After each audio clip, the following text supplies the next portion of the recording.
আসসালামু আলাইকুম গাইস, দেখুন একটি অবিশ্বাস্য কথা আপনাদের আমি শেয়ার করতেছি। এই যে এখানে ছাই ফেলানো হয়েছে, এই ছায়ে অনেক অনেক ডাঁড়া, অনেক সবজি বোনা হয়েছে। এখানে আমার শাশুড়ি যে ডাঁড়া কিনে রাখলো, লাল শাক ডাঁড়া।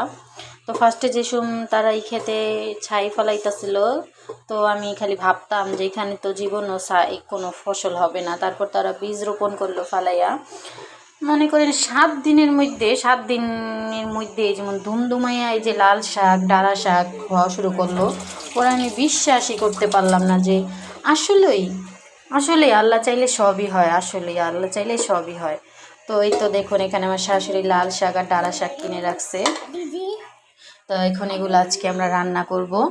তো আল্লাহ চাইলে সবই হয়। আমাদের দেখা দেখি আমরা যে সময় কিনতেছিলাম, আমাদের দেখা দেখি আরও দুইজন কিনে রাখলো যে আসলে কি এগুলা খেতে ভালো লাগবে, কিন্তু আসলে অনেক স্বাদ ছিল ডাঁড়াগুলা, লাল শাকগুলা, আর হাইব্রিড ছাড়া।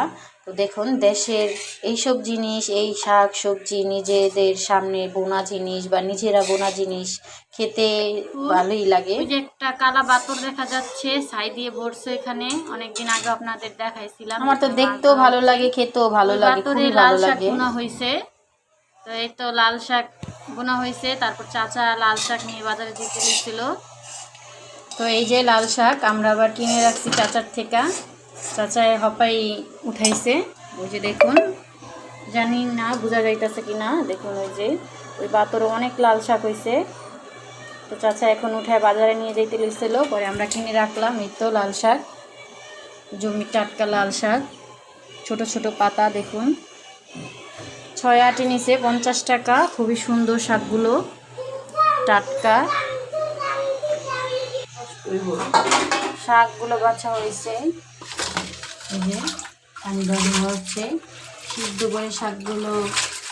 তো সবাই আমার চ্যানেলটি সাবস্ক্রাইব করবেন এবং আমার পাশে থাকবেন। দেখুন সুন্দর করে শাকগুলো ধুয়ে নিতেছি। তো আমার ভিডিওটি তো আপনাদের কাছে কেমন লাগে অবশ্যই কমেন্টে জানাবেন এবং বেশি বেশি করে সাপোর্ট করবেন। তো এখানে লাল শাকগুলো ধুয়ে নিচে, দেখছেন কি সুন্দর লাল শাকগুলো বসিয়ে দিছি, অনেকটাই মজে গেছে। ওই ক্ষেতের শাক এই যে আমাদের চুলায়, দেখছেন। গ্রামে থাকার মজাই আলাদা, ঢাকা শহর তো এগুলো পাওয়া যায় না, দেখাও যায় না। এখন আমার আর ঢাকা শহর ভালো লাগে না। ঢাকার মেয়ে হলে কী হয়েছে, আমার এখন আর ঢাকা ভালো লাগে না।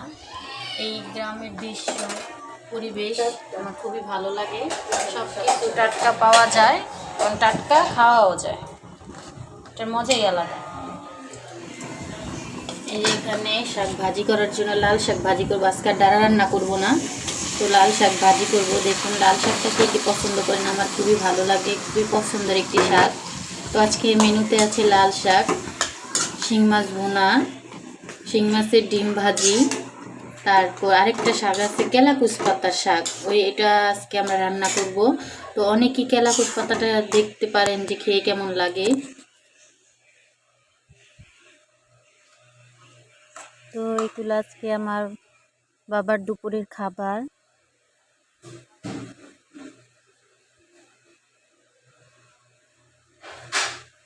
দেখুন আজকে আমার ছেলের খাবার থালি সাজাইছি। তো ওর জন্য আজকে কী কিনেছি, 2 পদের শাক, এখানে শিং মাছের ডিম ভাজি, শিং মাছ ভুনা, সাথে ভাত। তো আপনাদের সাথে শেয়ার করলাম, আবহাওয়াটা অনেক সুন্দর তাই দেখুন।